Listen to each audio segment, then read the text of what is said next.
Good morning students, have a nice day. देखिए, गत video में हमने मानव श्वसन तंत्र ह्यूमन रेस्पिरेटरी सिस्टम का अध्ययन किया था, जिसमें मानव श्वसन तंत्र के 3 भागों का अध्ययन किया था हमने। ऊपरी श्वसन तंत्र, निचला श्वसन तंत्र और श्वसन मांसपेशियां। इन तीनों भागों के भी और डिवाइडेशन हुए थे, जिसमें ऊपरी श्वसन तंत्र को 4 भागों में बांटा था, निचला श्वसन तंत्र को 3 भागों में डिवाइडेड किया था और श्वसन मांसपेशियों में मध्यपट डायफ्राम का हमने यहाँ पर वर्णन किया था। अब तक हम इस पार्ट में 2 तंत्रों का अध्ययन कर चुके हैं। नंबर 1 डाइजेस्टिव सिस्टम, पाचन तंत्र। नंबर 2 रेस्पिरेटरी सिस्टम अर्थात श्वसन तंत्र। नेक्स्ट जो प्रकरण आता है इस पाठ का, वो आता है रक्त एवं परिसंचरण तंत्र।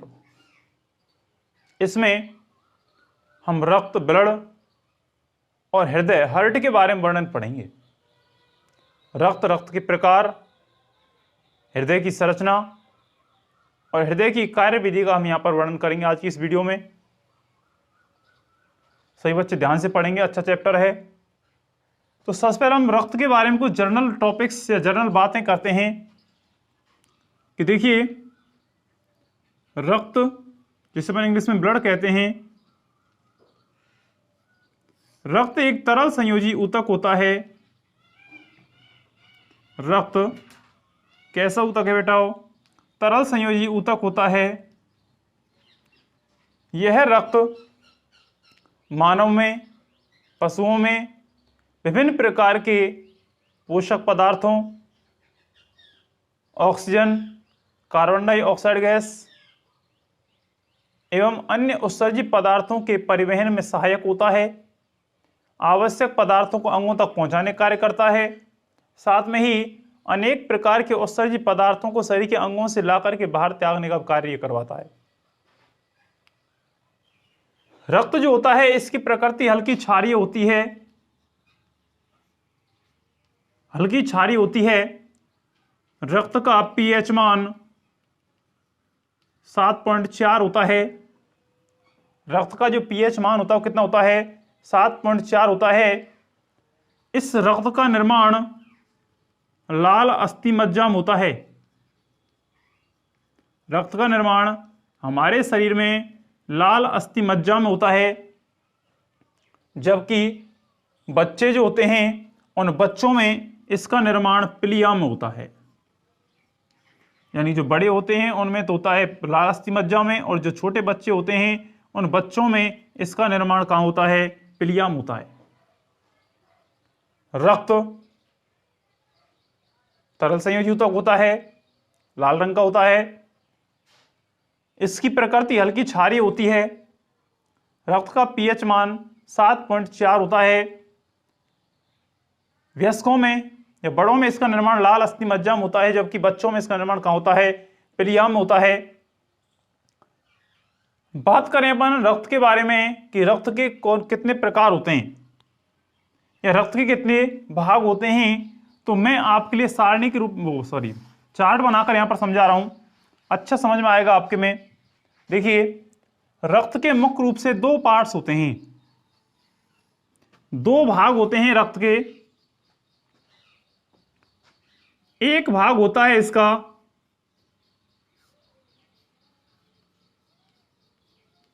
प्लाज्मा और दूसरा भाग होता है इसका रक्त कोशिकाएं, ब्लड सेल्स, रक्त कोशिकाएं। एक भाग होता है इसका प्लाज्मा, दूसरा भाग होता है इसकी रक्त कोशिकाएं। प्लाज्मा के कोई भाग नहीं होते हैं। बात करते हैं रक्त कोशिकाओं की, तो मानव के रक्त में 3 प्रकार की ब्लड सेल्स या रक्त कोशिकाएं पाई जाती हैं। अब 3 प्रकार की रक्त कोशिकाएं कौन कौन सी होती हैं? देखिए आप, रक्त कोशिकाओं में पहली आती है लाल रक्त कोशिका। लाल रक्त कोशिकाएं। दूसरी आती हैं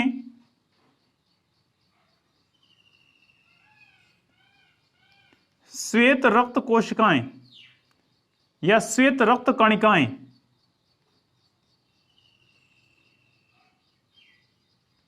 और एक आती हैं बिंबाणु या प्लेटलेट्स।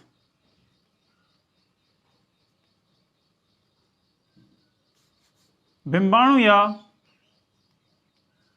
प्लेटलेट्स। आगे वर्गीकरण का अध्ययन करते हैं। आरबीसी जो होती हैं ये आगे डिवाइडेड नहीं होती हैं, जबकि श्वेत रक्त कणिकाएं जो होती हैं इनको दो भागों में बांटा गया है। एक होती हैं कणिकाणु और एक होती हैं अकणिकाणु।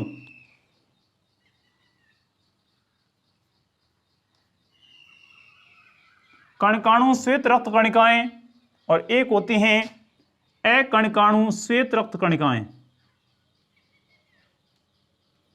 ग्रेनुलोसाइट इनको कहते हैं इंग्लिश में ग्रेनुलोसाइट, व्हाइट ब्लड सेल्स। इनको कहते हैं ग्रेनुलोसाइट, व्हाइट ब्लड सेल्स। जो कणिकाणु जो होती हैं ग्रेनुलोसाइट जो हैं इनको पुनः तीन भागों में बांटा गया है। कणिकाणु को तीन भागों में बांटा गया है।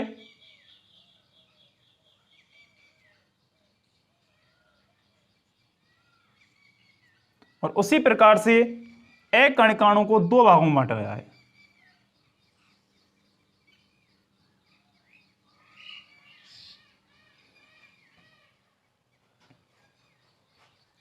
एक है न्यूट्रोफिल, इओसिनोफिल,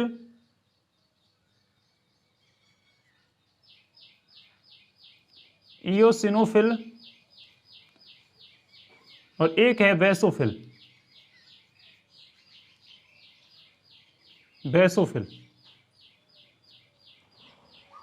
तीन भाग हैं इसके, न्यूट्रोफिल, इओसिनोफिल और बेसोफिल। अकणिकाणु के दो भाग यहां पर होते हैं। एक होती है लिम्फोसाइट कोशिकाएं, लिम्फोसाइट, और एक होती है मोनोसाइट।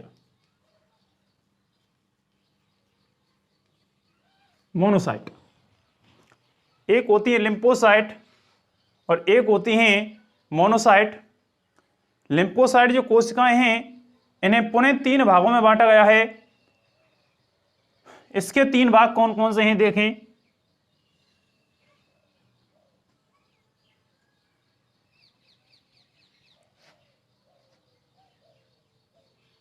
बी लिम्फोसाइट कोशिकाएं, बी लिम्फोसाइट। अगला है टी लिम्फोसाइट,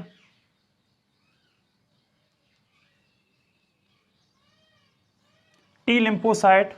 और तीसरा है प्राकृतिक मारक कोशिकाएं।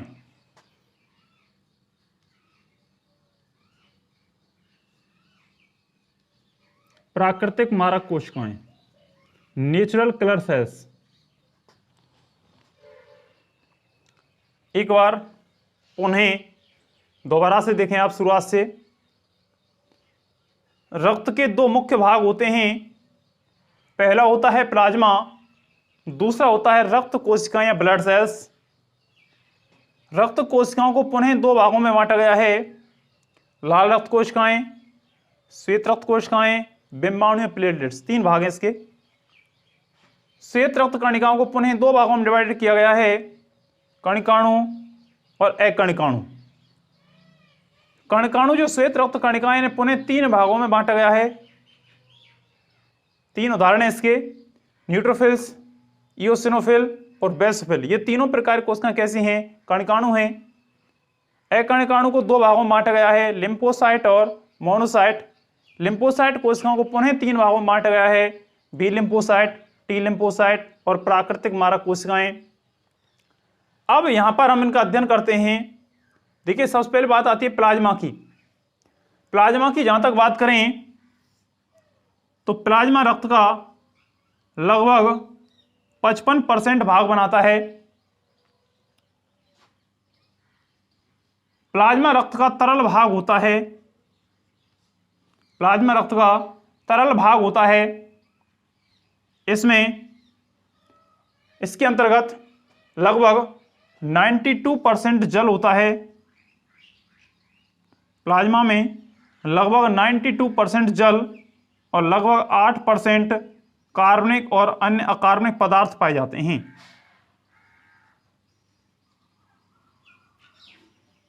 कार्बनिक व अकार्बनिक पदार्थ होते हैं। दोबारा सुन लें, प्लाज्मा रक्त का तरल भाग होता है। यह संपूर्ण रक्त का लगभग 55% भाग का निर्माण करता है। प्लाज्मा में 92% जल और 8% अन्य कार्बनिक और अकार्बनिक पदार्थ पाए जाते हैं। नेक्स्ट बात करें रक्त कोशिकाओं की। रक्त कोशिकाएं 3 प्रकार की होती हैं। पहली आती है लाल रक्त कोशिकाएं, जिनको हम शॉर्ट में कहते हैं RBC. RBC red blood cells. Red blood cells. यदि यहां पर कोशिकाओं के स्थान पर कणिकाणु लिखते हैं तो फुल फॉर्म होगी रेड ब्लड कॉर्पुसेल्स। देखिए आरबीसी का वर्णन यहां पर करते हैं। आरबीसी जो होती हैं ये रक्त में सर्वाधिक संख्या में पाई जाती हैं। रक्त कोशिकाओं में इनकी संख्या सबसे अधिक होती है, अर्थात लगभग 99% रक्त का निर्माण आरबीसी के द्वारा किया जाता है।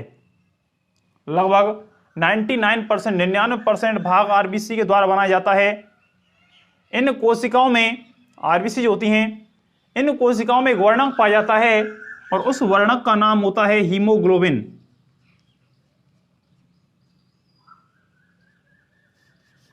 आरबीसी में हीमोग्लोबिन नामक वर्णक पाया जाता है और इस हीमोग्लोबिन वर्णक के कारण ही रक्त का रंग लाल होता है। इस हीमोग्लोबिन वर्णक के कारण रक्त का रंग कैसा होता है? लाल होता है। यह हीमोग्लोबिन वर्णक ही रक्त में O2 और CO2 के आदान प्रदान में अहम भूमिका निभाता है। ये कोशिकाएं आरबीसी जो होती हैं ये केंद्रक विहीन होती हैं। कैसी होती हैं? केंद्रक विहीन होती हैं। ये आरबीसी का जीवन काल लगभग 120 दिन होता है। आरबीसी का जीवन काल कितना होता है? 120 दिन होता है, अर्थात इनकी औसत आयु 120 दिन की समथिंग होती है। 120 दिन के पश्चात पुरानी आरबीसी नष्ट हो जाती हैं और नई आरबीसी का निर्माण प्रारंभ हो जाता है। दोबारा देख लें, लाल रक्त कोशिकाएं या आरबीसी रक्त का लगभग 99% भाग का निर्माण करती हैं। आरबीसी में हीमोग्लोबिन नामक वर्णक पाया जाता है, जिसके कारण मानव रक्त का रंग कैसा होता है? लाल होता है। हीमोग्लोबिन रक्त में O2 और CO2 के आदान प्रदान में महत्वपूर्ण भूमिका निभाता है। आरबीसी केंद्रक विहीन कोशिकाएं होती हैं और इनका औसत आयु या इनका जीवन काल लगभग 120 दिन होता है। नेक्स्ट बात करते हैं श्वेत रक्त कोशिकाओं की। श्वेत रक्त कोशिकाएं फुल फॉर्म होती है WBC, शॉर्ट फॉर्म होती है WBC, व्हाइट ब्लड सेल्स। श्वेत रक्त जो कोशिकाएं होती हैं ये हमारे शरीर के लिए प्रतिरक्षा प्रदान करती हैं। श्वेत रक्त कोशिकाएं प्रतिरक्षा प्रदान करती हैं, इम्यूनिटी प्रदान करती हैं शरीर के लिए। इनकी संख्या लाल रक्त कोशिकाओं से कम होती है। साथ में ही श्वेत रक्त कोशिकाओं का जो निर्माण होता है वो होता है लाल अस्थि मज्जा में। कहां होता है इनका निर्माण? लाल अस्थि मज्जा में इनका निर्माण होता है। इनका जीवन काल लगभग 5 से 6 दिन होता है। कुछ बुक्स में 4 से 5 दिन भी दे रखा है, तो इनका जीवन काल लगभग 5 से 6 दिन के समथिंग होता है। श्वेत रक्त कणिकाएं मुख्य रूप से 2 प्रकार की होती हैं। एक होती हैं कणिकाणु श्वेत रक्त कोशिकाएं और एक होती हैं अकणिकाणु श्वेत रक्त कणिकाएं। जो कणिकाणु श्वेत रक्त कोशिकाएं होती हैं इनके 3 मुख्य उदाहरण होते हैं, न्यूट्रोफिल, इओसिनोफिल और बेसोफिल। न्यूट्रोफिल, इयोसिनोफिल और बेसोफिल, इन तीनों में सबसे ज्यादा जो संख्या होती है वो किसकी होती है? न्यूट्रोफिल्स की होती है। न्यूट्रोफिल्स की संख्या सबसे अधिक पाई जाती है, जबकि एकण कोशिकाएं जो होती हैं वो मुख्य रूप से दो प्रकार की होती हैं, लिम्फोसाइट और मोनोसाइट। लिम्फोसाइट्स जो कोशिकाएं होती हैं इन्हें पुनः तीन भागों में बांटा गया है, बी लिम्फोसाइट, टी लिम्फोसाइट, प्राकृतिक मारक कोशिकाएं। इनमें से लिम्फोसाइट जो कोशिकाएं होती हैं, ये लिम्फोसाइट कोशिकाएं प्रतिरक्षा प्रदान करती हैं। क्या प्रदान करती हैं? प्रतिरक्षा प्रदान करती हैं। मोनोसाइट जो कोशिकाएं होती हैं ये महाभक्षक कोशिकाओं में रूपांतरित हो जाती हैं। ये मोनोसाइट जो कोशिकाएं हैं ये महाभक्षक कोशिकाओं में रूपांतरित हो जाती हैं। मानव शरीर की प्रमुख महाभक्षक जो कोशिकाएं हैं वो न्यूट्रोफिल्स होती हैं। मानव शरीर की मुख्य रूप से जो महाभक्षक कोशिकाएं हैं वो कौन सी हैं? मोनोसाइट और न्यूट्रोफिल्स। ये बाह्य प्रतिजनों से क्रिया करती हैं और शरीर की रोगों से सुरक्षा करती हैं। तीसरा पॉइंट आता है इसका, बिंबाणु या प्लेटलेट्स।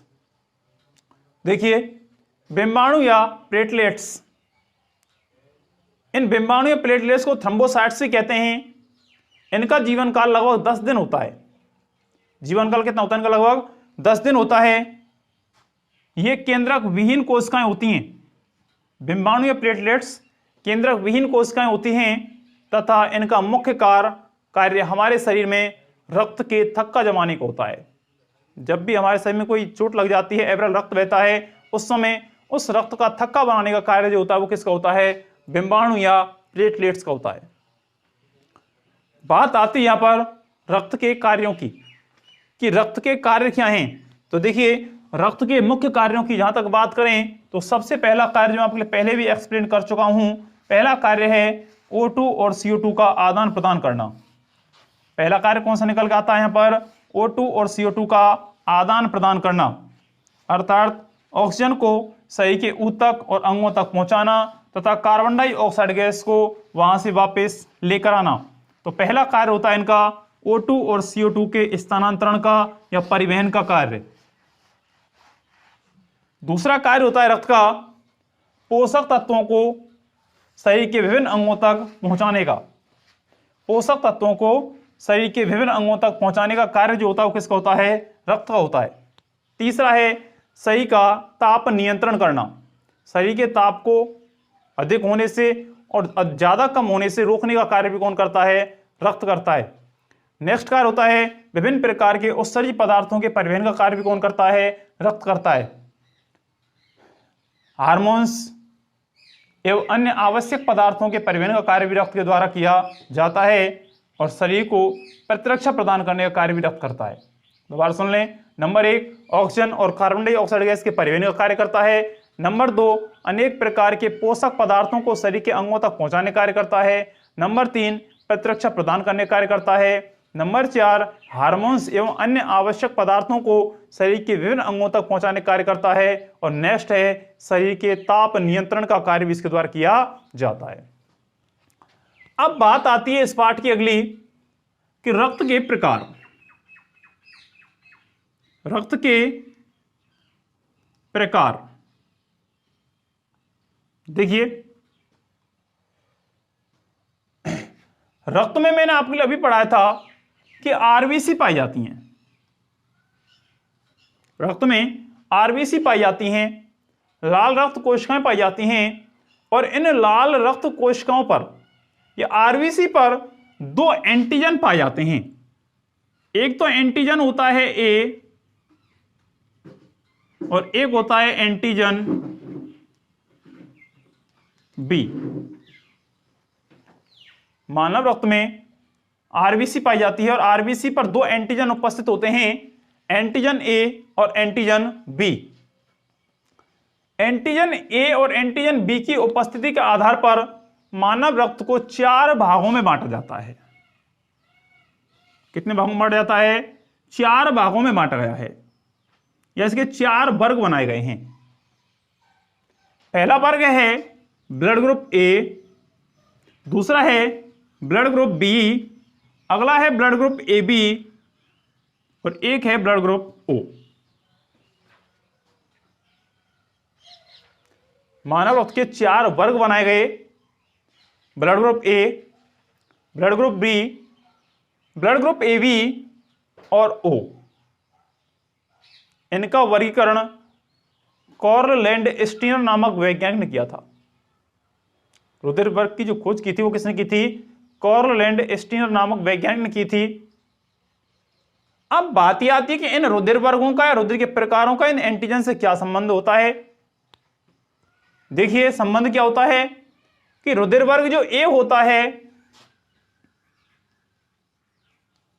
रुधिर वर्ग ए, इस रुधिर वर्ग ए में प्रतिजन ए पाया जाता है। यहां पर बहुत इंपॉर्टेंट चीज है जो पेपर में पूछ ली जाती है। रुधिर वर्ग ए में प्रतिजन ए पाया जाता है, रुधिर वर्ग बी में प्रतिजन बी पाया जाता है, रुधिर वर्ग ए बी में एंटीजन ए व बी पाए जाते हैं। और ध्यान रखने योग्य बात यह है कि रुधिर वर्ग ए में कोई प्रतिजन नहीं पाया जाता है, कोई प्रतिजन नहीं पाया जाता है, नहीं पाया जाता है, कोई प्रतिजन नहीं पाया जाता है यहां पर।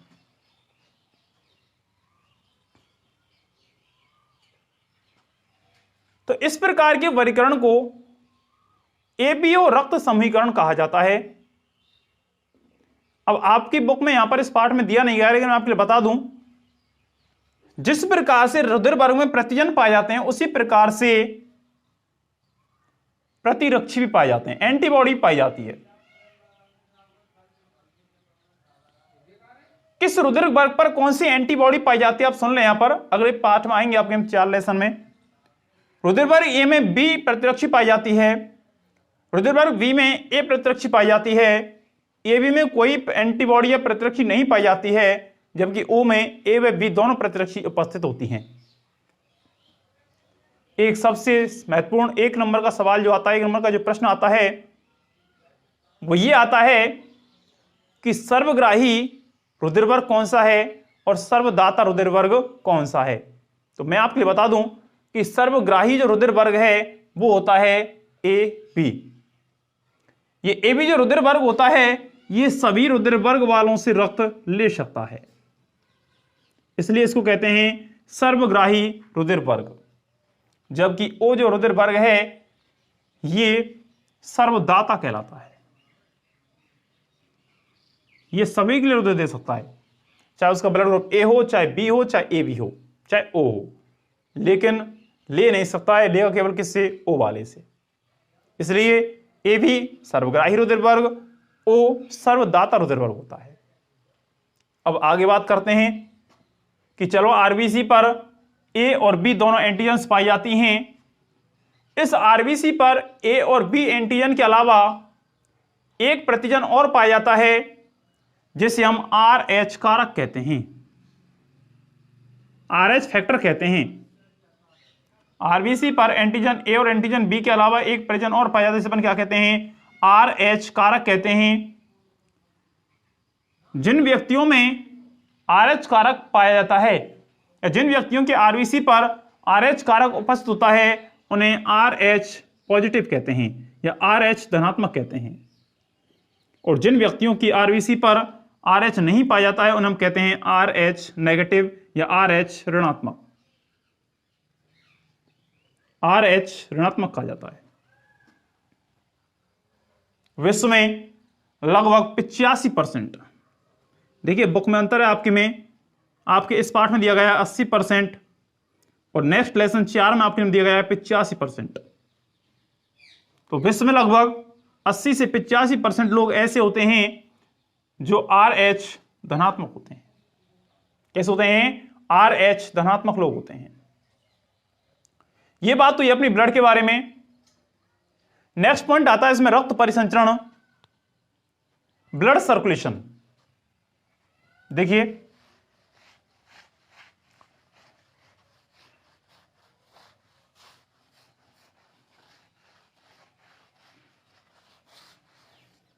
रक्त परिसंचरण,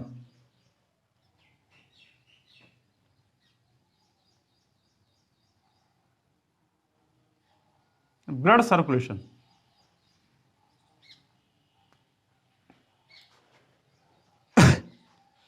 देखिए ब्लड का जो संचरण होता है, अर्थात ब्लड हृदय से शरीर के विभिन्न भागों तक जाना, वापस वहां से आना, फेफड़ों तक जाना, फिर वहां से हृदय में आना, इन सब कार्य के लिए अर्थात शरीर में रक्त के परिवहन के लिए एक सिस्टम पाया जाता है, एक परिसंचरण तंत्र पाया जाता है, जिसमें हृदय, रक्तवाहिनियां, केशिकाएं सम्मिलित होती हैं। जिसमें रक्त है, रक्तवाहिनियां हैं, हृदय हैं, ये सारी चीजें सम्मिलित होती हैं। ये सभी मिलकर के रक्त परिसंचरण तंत्र का निर्माण करती हैं, जिनमें ब्लड का सर्कुलेशन होता है।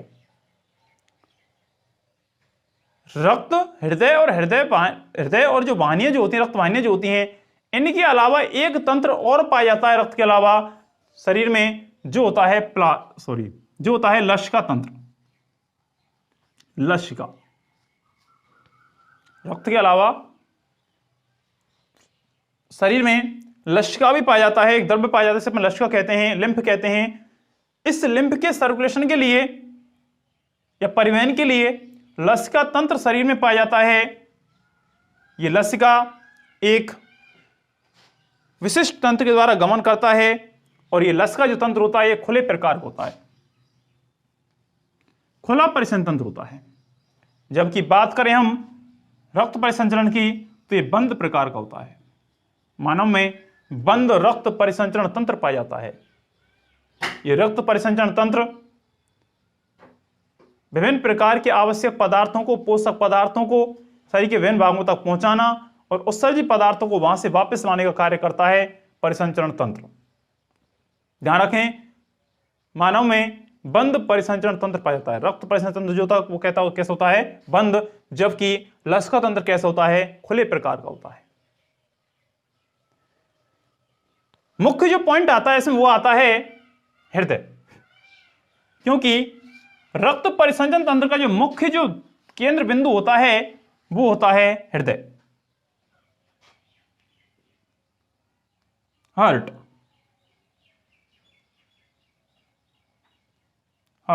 हृदय, देखिए मैं हृदय का चित्र बना रहा हूं।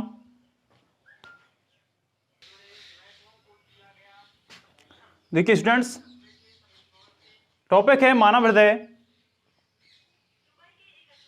वीडियो के लंबे होने के कारण मैंने वीडियो को थोड़ा रिज्यूम कर दिया था, चित्रकरण बहुत लंबी हो जाती है इसलिए। देखिए मानव हृदय, मानव हृदय का वर्णन यहां तक अपन बात करें तो मानव हृदय लाल रंग का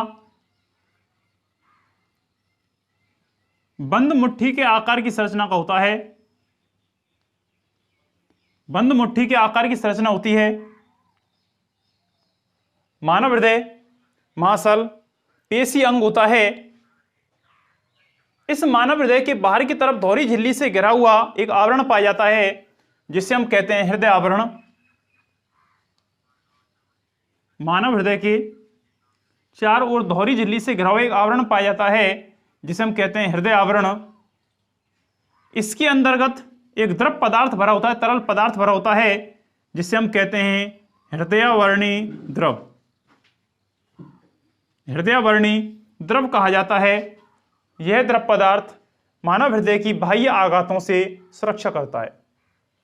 बाह्य आघातों से क्या करता है, सुरक्षा करता है। मानव हृदय चार कोष्ठी होता है। ध्यान सुने, मानव हृदय चार कोष्ठी होता है। चार कोष्ठ होता है, जिसमें ऊपर के दो आलिंद और नीचे के दो निलय होते हैं। मानव का हृदय चतुर्कोष्ठी होता है, चार कोष्ठी होता है, जिसमें ऊपर के दो आलिंद और नीचे के दो क्या होते हैं, निलय होते हैं। यदि लंबवत देखा जाए तो मानव हृदय के दो भाग हो जाते हैं, एक बायां भाग, एक दायां भाग।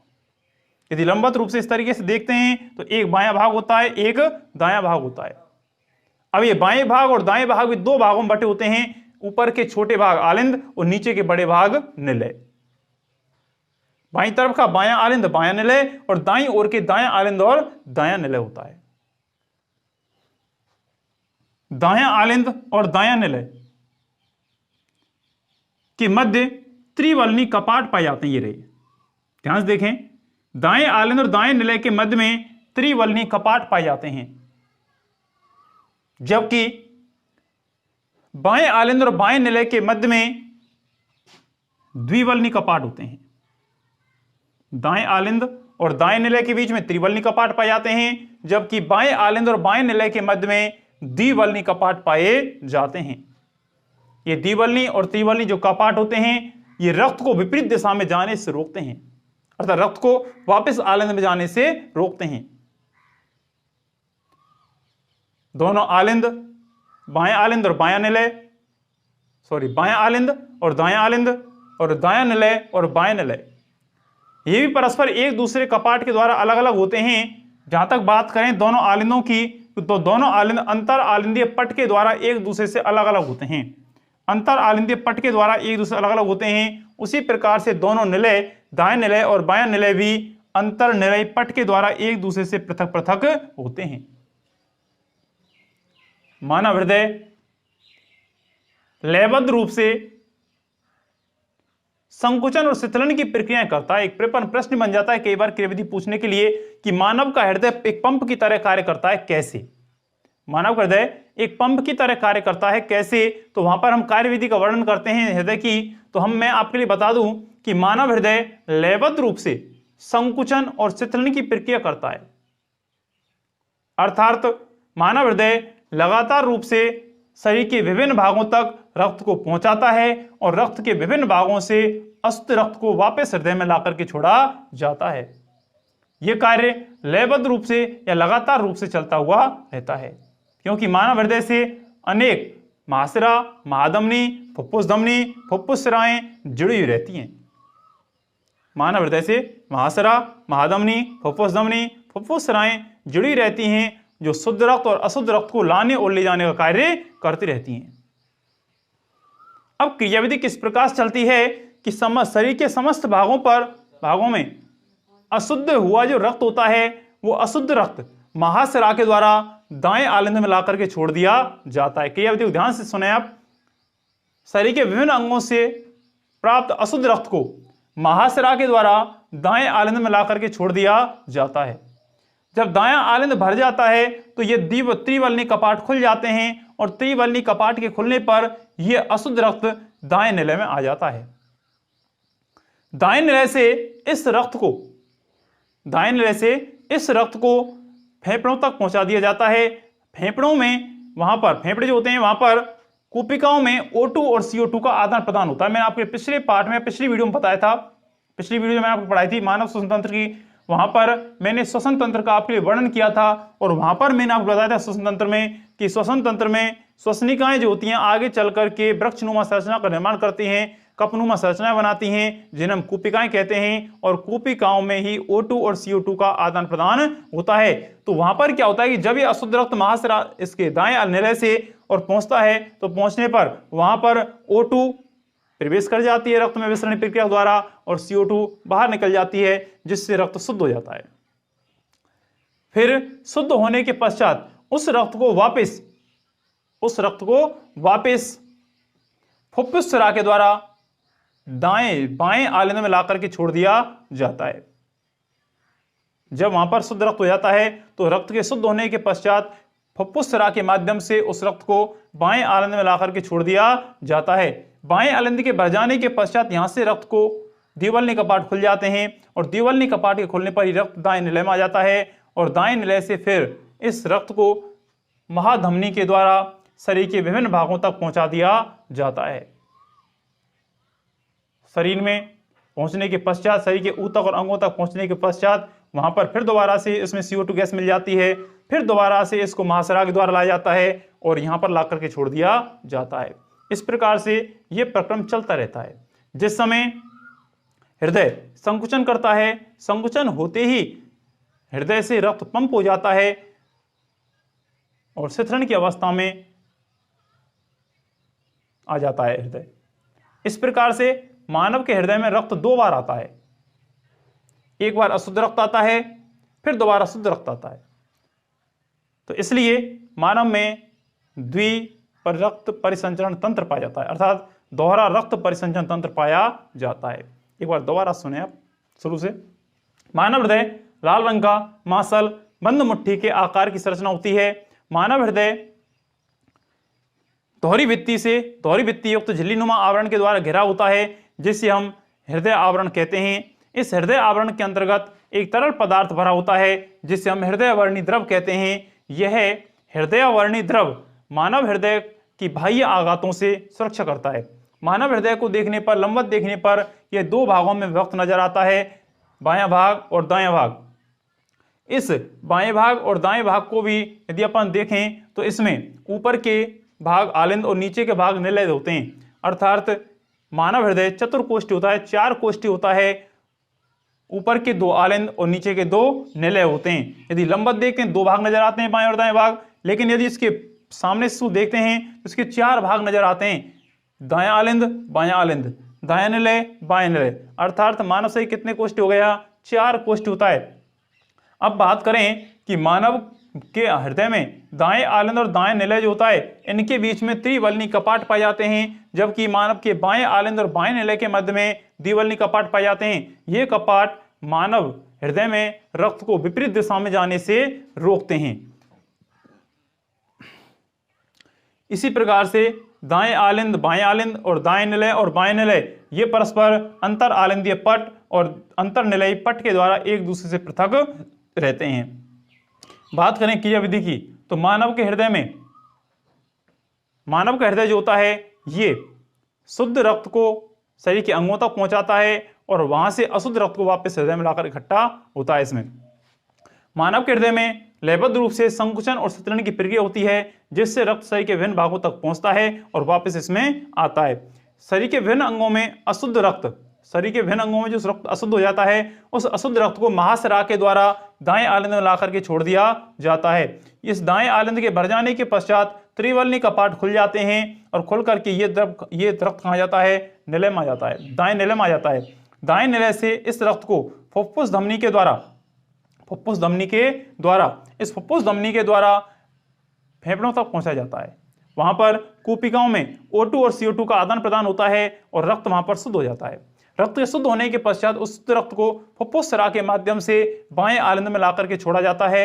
बाएं आलिंद के भर जाने पर द्विवलनी कपाट खुल जाते हैं और ये रक्त बाएं निलय में आ जाता है। बाएं निलय से इस रक्त को महाधमनी के द्वारा शरीर के विभिन्न भागों तक पहुंचा दिया जाता है।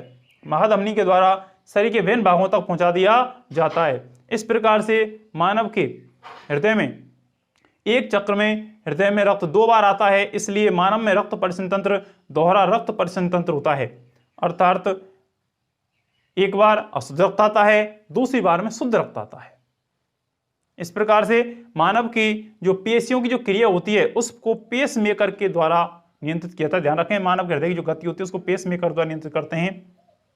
यह था आपका मानव हृदय। आज की क्लास में इतना ही बहुत है। कल हम अगला अध्ययन करेंगे उत्सर्जन तंत्र के बारे में। मानव उत्सर्जन तंत्र, ह्यूमन एक्सक्रीटरी सिस्टम। धन्यवाद।